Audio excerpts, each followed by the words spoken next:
On a tous eu cet enseignant en histoire qui nous a un peu transmis ce goût de l'histoire, qui nous a un peu poussé à nous intéresser à ce qui a fait le monde aujourd'hui, et qui ensuite, on s'est mis à se poser des questions et à trouver les réponses finalement d'abord dans les livres, et puis on se dit tiens, ça m'intéresse, j'aimerais bien en faire quelque chose d'utile dans ma vie.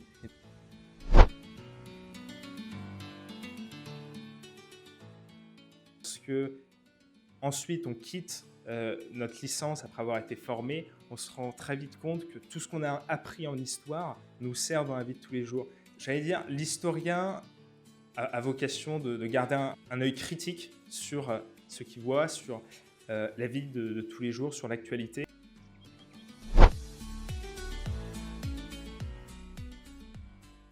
Je veux devenir enseignant et c'est ça que je vise.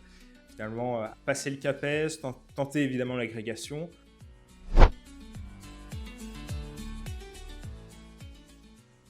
Il fait bon y vivre, on a des cafétérias, on a des salles à disposition, des ordinateurs.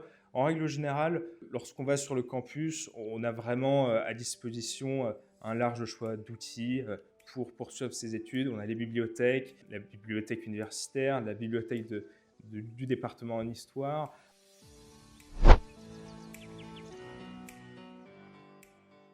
Je lui conseillerais vraiment de ne pas hésiter à fréquenter, à lire des livres, pas forcément les lire en entier, l'idée n'est pas là, mais voilà, d'un peu feuilleter, de chercher les chapitres qui pourraient l'intéresser, et puis de les feuilleter, de les lire juste un peu par plaisir.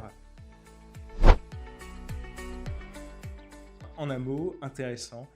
Honnêtement, c'est lorsqu'on arrive en histoire, on ne se rend pas forcément compte de l'immense volume que l'histoire de France, d'Europe et même du monde possède.